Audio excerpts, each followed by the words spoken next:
to one of my favourite topics, setting financial goals.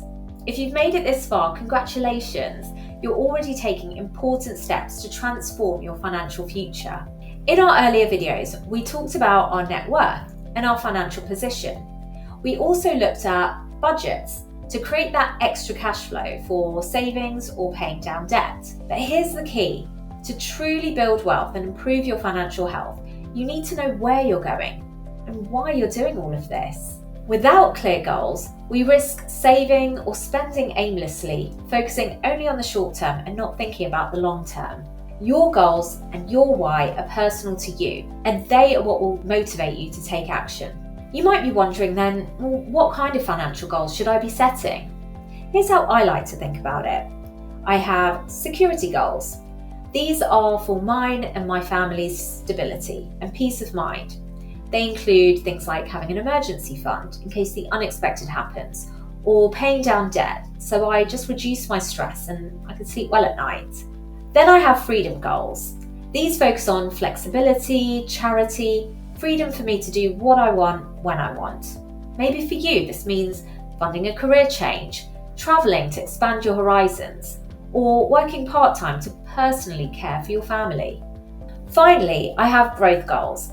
These focus on building and investing in the future, like growing a family, starting a business, or building a retirement pot. Again, this is personal for you, so your goals and your motivations will be different. I'd like you to take a moment now. Ask yourself, what kind of life do you want to live? What do you really want? Once you're clear on your why, let's turn your goals into a plan. This is where the Golden Goals framework comes in. When setting financial goals, think about the goal. What exactly do you want to achieve? And why does this really matter to you? Outline the goal. How much money do you need for the goal? And when do you need it by or want it by?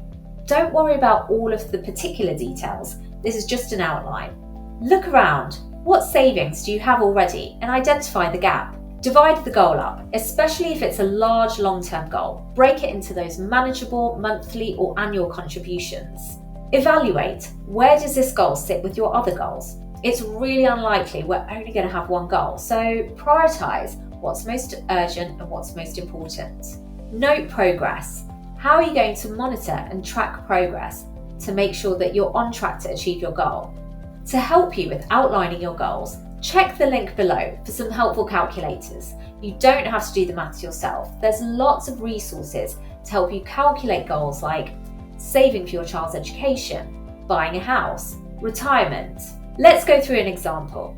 Imagine our goal is to build an emergency fund to get that sense of security. Let's outline the goal as 3 months worth of essential expenses.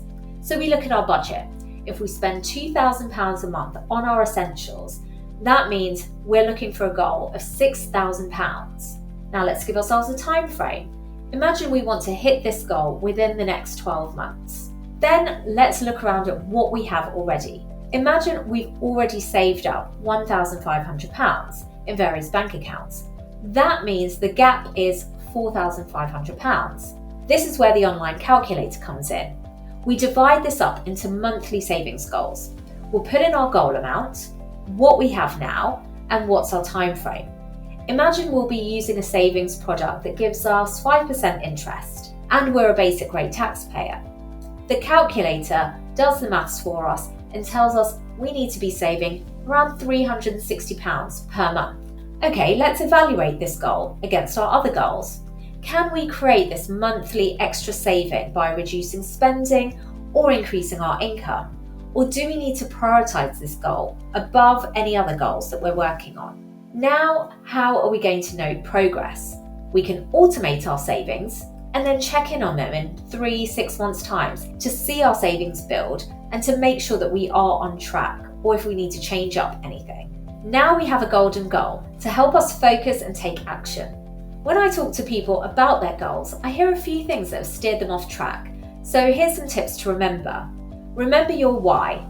If your goal feels stressful, reconnect with your why. Why does it matter to you? What are you doing this for? 2.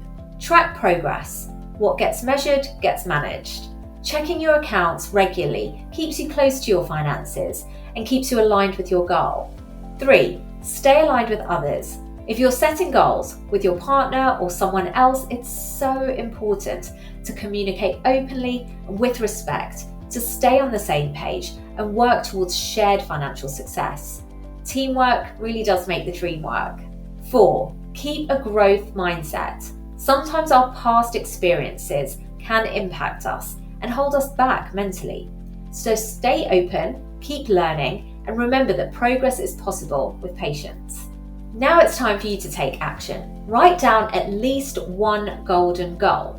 Golden goals lead to golden outcomes, so let's start making these happen. In the next video, we'll cover different savings products that are out there that will help you achieve your goals.